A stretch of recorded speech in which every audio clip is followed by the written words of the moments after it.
कहानियों का चैनल एक समय की बात में आप सभी का फिर से स्वागत है। आज हम अधिक मास की व्रत कथा का 26वां और 27वां अध्याय सुनेंगे। 26वां अध्याय इस प्रकार है। अब उद्यापन के पश्चात व्रत के नियम का त्याग करते हैं। वाल्मीकि ऋषि कहने लगे, हे राजन, संपूर्ण पापों का नाश तथा भगवान विष्णु की प्रसन्नता के लिए विधि पूर्वक ग्रहण किए हुए नियमों के त्याग की विधि कहते हैं। हे राजन, अयाचित व्रत में रात्रि के भोजन करने वाला मनुष्य ब्राह्मणों को भोजन करा के सुवर्ण को दान दें। जो मनुष्य अमावस्या को भोजन कराता है वह दक्षिणा सहित गौ का दान दें, और आंवला स्नान करता है वह दही या दूध दे। फलों के नियम में फलों का दान करें। तेल के स्थान पर घी देवें और घी के स्थान पर दूध दें। धान्यों के नियम में गेहूँ और चावल दें, और पृथ्वी के शयन करने के लिए सुंदर तकिया तथा चद्दर सहित सैया का दान दें। पत्थर पर भोजन करने वाले मनुष्य घी और शक्कर का भोजन कराएं।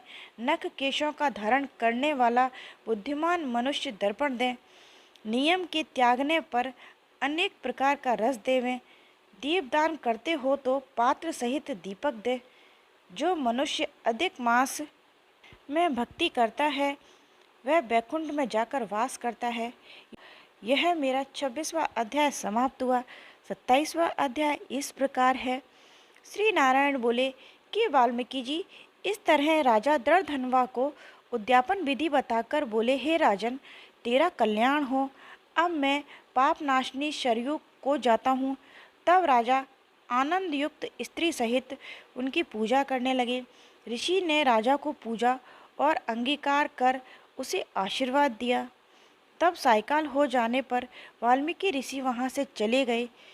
राजा भी सीमा तक उनको पहुँचाकर अपने घर आ गए और अपनी रानी गुणसुंदरी से बोले, हे सुंदरी, राग द्वेष वाले गंधर्व नगर के समान इस असार संसार में मनुष्यों को क्या सुख है। अधूर्व शरीर को छोड़कर ध्रुव को प्राप्त करने के लिए पुरुषोत्तम का स्मरण करने के लिए मैं वन को जाता हूँ। तब वह पतिव्रता ऐसे वचन सुन अत्यंत नम्रता से हाथ जोड़कर बोली, हे पतिदेव, मैं भी आपके साथ चलूँगी। पतिव्रता स्त्रियों के लिए तो पति ही देवता है। इस तरह प्रिया का वाक्य सुनकर और अंगीकार करके राजा पुत्र को राज्याभिषेक कर स्त्री के साथ तत्काल मुनियों से सेवित वन को चले गए। इस तरह व्रत की विधि में स्थित हुए तपोनिधि राजा की पतिव्रता रानी सेवा में तत्पर रहती। राजा के इस प्रकार करते हुए संपूर्ण पुरुषोत्तम मास समाप्त होने पर वहाँ पर विमान आया, और विमान पर चढ़कर वह सुंदर नवीन शरीर धारण कर तत्काल गोलोक में चले गए। श्री नारायण बोले, नारद, इस पृथ्वी तल में पुरुषोत्तम के समान कुछ भी नहीं है। हजारों जन्मों तक तप करने से भी वह फल नहीं मिलता जो पुरुषोत्तम के सेवन से मिलता है। जैसे बंदर ने 3 रात्रि स्नान करने से करोड़ जन्मों के पाप नष्ट किए हैं, श्री पुरुषोत्तम मास में अनजाने ही उस दुष्ट बंदर के स्नान होने से पूर्व कुकर्मों का नाश हो गया था, और वह सुंदर शरीर धारण कर विमान में चढ़कर गोलोक को चला गया था। तपोनिधि, सब लोगों की हित के लिए वह कथा मेरे से कहिए कि उस बंदर के 3 रात्रि कहाँ पर स्नान किया, वह बंदर कौन था, उसने क्या आहार किया, कहाँ उत्पन्न हुआ, और उसके अनजाने में ही पुरुषोत्तम मास में स्नान करने से क्या फल प्राप्त हुआ उसको।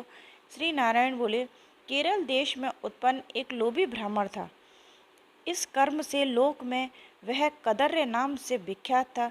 यद्यपि उसके पिता ने उसका चित्र शर्मा नाम रखा था। वह कभी भी कोई धार्मिक कृत्य ना करता था। वन में विचरने वाला एक माली उसका मित्र था। वह ब्राह्मण सदैव उस मित्र माली के पास जाकर रोकर बारंबार अपना दुख कहा करता था कि नगर में रहने वाले सदैव मेरा तिरस्कार करते हैं, इससे इस नगर में रहना अति कठिन हो गया है। वह माली उसका दीन जानकर दया करता हुआ बोला, हे कदर्य, तुम इस समय बाड़ी में रहो। कदर्य माली के वचन सुन बड़े आनंद से उस बाड़ी में रहने लगा। नित्य उसके निकट रहता और उसकी आज्ञा का पालन करता। इससे उस माली का उस ब्राह्मण पर दृढ़ विश्वास हो गया। तब उस माली ने अत्यंत विश्वास से उस बाड़ी का उसको पति बना दिया और सब प्रकार से बाड़ी की चिंता छोड़कर स्वयं राज मंदिर में नौकरी कर ली। इस अत्यंत लोभ में दुर्बल कदर्य बचने से बचे हुए फलों को बड़े आनंद से निर्भय होकर खाने लगा। उस बाड़ी में उत्पन्न हुए द्रव्य को निर्भय होकर अपने आप ही ग्रहण कर लेता और जब बाड़ी का माली पूछता तो असत्य बोलकर बहाना करता। इस तरह बुढ़ापे से गालित शरीर वाला वह दुर्बुद्धि कदर्य 87 वर्ष का हो गया। तत्पश्चात वह मूढ़ बुद्धि वाला कदर्य मृत्यु को प्राप्त हो गया। उसको जलाने के लिए लकड़ी भी नहीं थी। वेदों को जानने वाले विद्वान कहते हैं कि बिना फल भोगे पाप नष्ट नहीं होते। मरने के पश्चात वह यमदूतों से मुगदरों की मार से हाहाकार करता हुआ अति भयंकर मार्ग को चला। विलाप करते हुए उस ब्राह्मण को यमराज के दूत यमराज के पास ले गए। चित्रगुप्त उसे देखकर उनके शुभ अशुभ कर्मों को देखकर धर्मराज से बोले, यह कदर ब्राह्मण अधर्मी है। इस दुर्बुद्धि वाले धन के लोभी का कुछ भी सुकृत कार्य नहीं है। यह बाड़ी में रहता हुआ बड़े पाप के कर्म करता रहा है।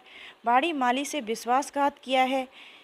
श्री नारायण बोले, हे नारद, इस तरह चित्रगुप्त के वचन सुन धर्मराज अत्यंत क्रोध से भरे हुए वचन बोले, यह 1000 वर्ष तक बंदर की योनि में रहे और विश्वासघात का फल इसको बाद में मिलेगा। यह मेरा 27वां अध्याय समाप्त हुआ। आगे के अध्याय मेरी अन्य वीडियो में हैं। जय श्री राम।